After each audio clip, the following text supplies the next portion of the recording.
Mas agora a gente prioriza um assunto internacional que repercutiu muito no final de semana todo, que foi a derrubada de Bashar al-Assad na Síria.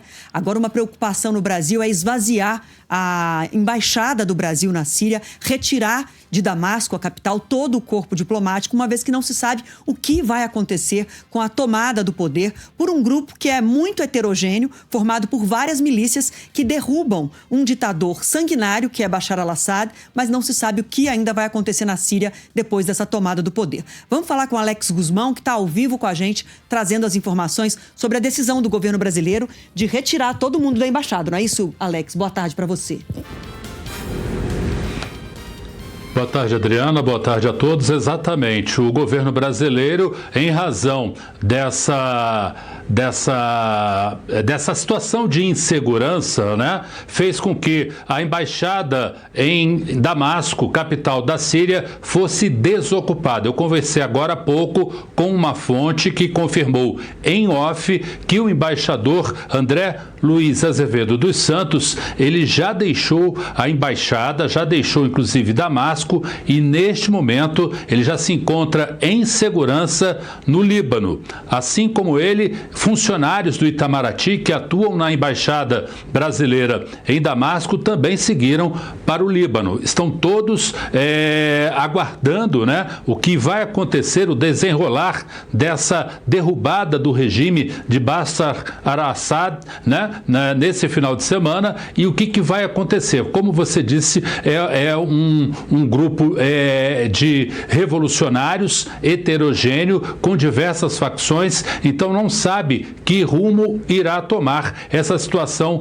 política na Síria. O que aconteceu nesse final de semana? 2 embaixadas, por exemplo, da Itália e de Cuba foram invadidas por rebeldes. Não houve agressão física, ninguém saiu ferido, mas houve uma invasão dessas sedes diplomáticas da Itália e de Cuba. Então, por precaução, na noite de domingo, o governo brasileiro determinou a evacuação da embaixada da Síria, na capital Damasco. A orientação para o embaixador é monitorar à distância essa situação, e assim que a normalidade, a condição de normalidade, ela for retomada e for garantida, aí ele retorna para Damasco, retorna para a Síria. Mas, por enquanto, vai continuar monitorando essa situação. O Brasil, aliás, monitora essa situação desde a última quinta-feira e fez, por meio de sua embaixada e também do site do Ministério das Relações Exteriores, um alerta diplomático, alerta em relação aos cidadãos brasileiros que moram na Síria.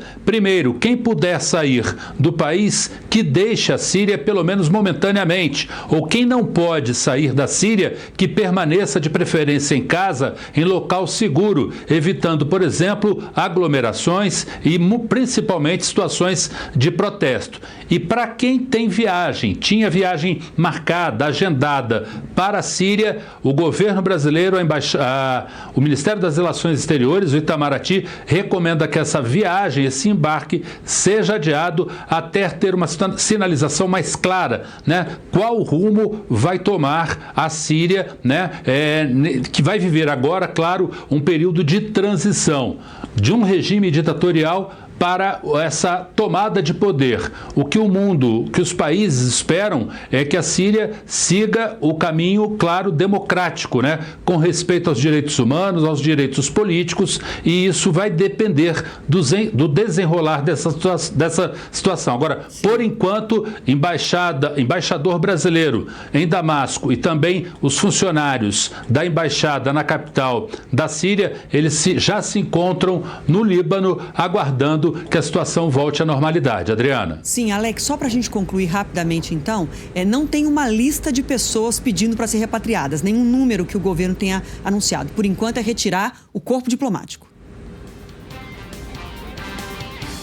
Exatamente. O governo, inclusive, ainda não manifestou nenhuma intenção, né, de acionar um processo, uma ação para a retirada de brasileiros na Síria, né, assim como aconteceu no Líbano e também no final do ano passado em Gaza. Não há essa movimentação nesse sentido, até porque a situação é até de comemoração nas ruas da capital da Síria, né, pela derrubada de uma de um regime de ditadura que estava aí já há mais de 20 anos, né, no poder. Na realidade, a dinastia, né, Assad já está há praticamente meio século dominando o poder na Síria. Então, como não há essa situação de insurgência generalizada, com conflitos em rua, né? Embora haja uma situação de insegurança e principalmente de incerteza, ainda não há uma ação efetiva do governo no sentido de estudar um plano